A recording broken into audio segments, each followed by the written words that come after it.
Prayer payoff. Prayer payoff.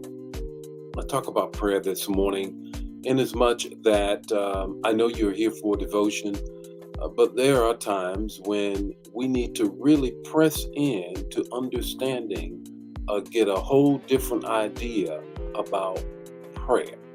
Prayer payoff. That's what we're going to talk about this morning. Good morning, everybody. It's time for Morning Manna. And I certainly have a word for you on this morning. Greet some folk, and then we're going to jump right into the text to talk and the takeaway. The text to talk, the takeaway.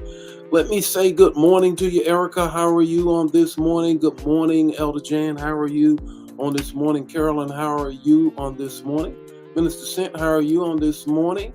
Anna, how are you doing on this morning? Brenda, how are you on this morning? Pastor Richard, how are you on this morning? Got a word for you on this morning.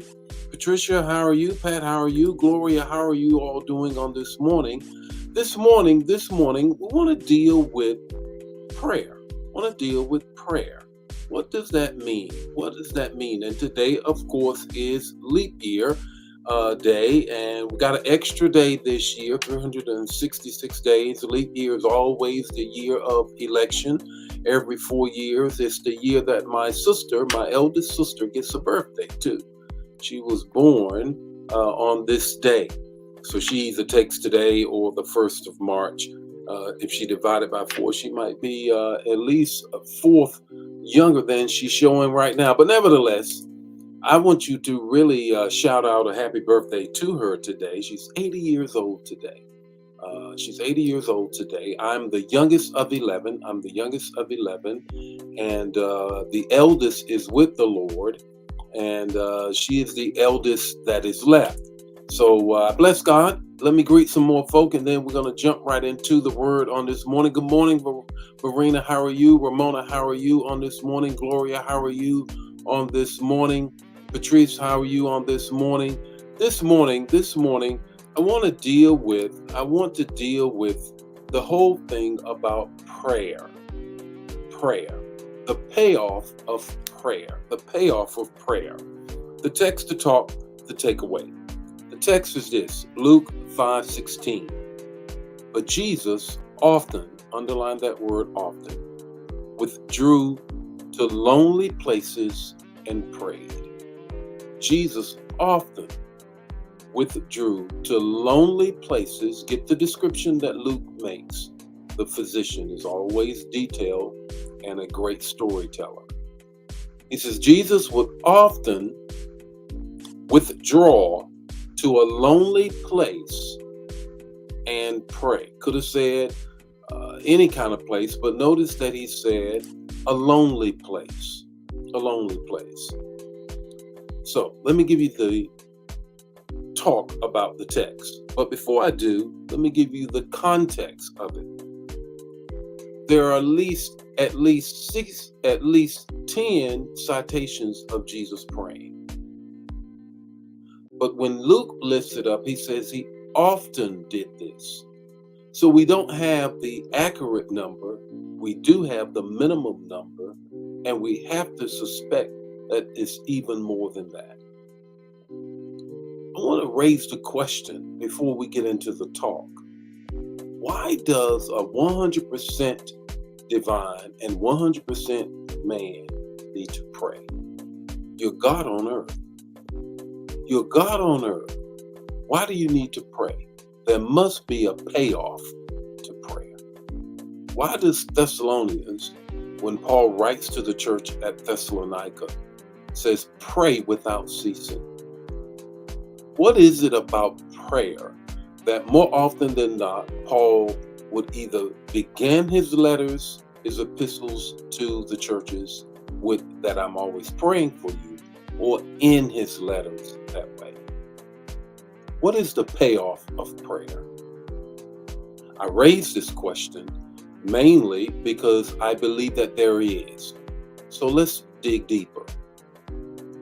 Prayer, first thing, is a protection from worry. Prayer is a protection from worry. I know people say instead of worrying, worship. Okay, I get that. But I would also add this.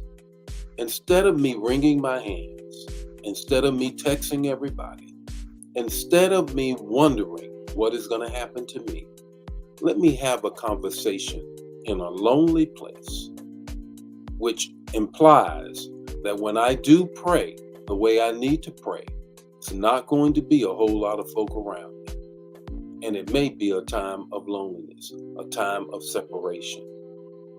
Prayer is a protection from worry. What is the other payoff of prayer? Prayer is a projection of what is going to happen. I'm believing God for A, B, C, D, and E. I got forward thinking when I'm praying. Prayer helps me to project myself into the reality that I want to be in. In my prayers, I craft my words in such a manner that I am projecting myself there. It will be. It is so. I am decreeing and declaring. I believe this is what you're going to do, God. So prayer is a projection. A payoff is a projection, is a protection. Prayer is a perception. It's a perception. I am praying to perceive what God has for me. That means I need to be in my lonely place. I cannot perceive what he's saying or hear what he's saying if there's so much other stuff around me. If you're not careful, you'll answer your own prayer. If you're not careful. Therefore, prayer has to be a perception. It's a time in which I separate and I have to have a spiritual perception, which means this. I have to have a breaking away from people in prayer. I'm not talking about public prayer. I'm not talking about the flowery language of a Baptist deacon prayer. I'm not talking about your mama prayer. I ain't talking about your bishop prayer. I ain't talking about your first lady's prayer. I'm talking about when you steal away and have a conversation that you can now perceive, which means I have to stay in place long enough to hear from him. It's not I say, get up and I leave. I have to stay in place long enough to perceive. It's not me all talking, but it's also me being in a lonely place and being quiet. I don't know who that's for, but I can tell you it's for somebody that's on right now. What's your takeaway this morning? Your takeaway is this. Did you pray about it? I ain't talking about you answering your own prayer. Did you pray about it? Jesus did, and so should we. The Lord be with you today. His face shine upon you and give you peace. Share this manna. If it bless you, bless somebody else. Don't keep it to yourself. I'll see you tomorrow morning with more Morning Manna. And I want to just say this to all of the life changers. Make sure, without a doubt, I see you this Saturday in our congregational prayer.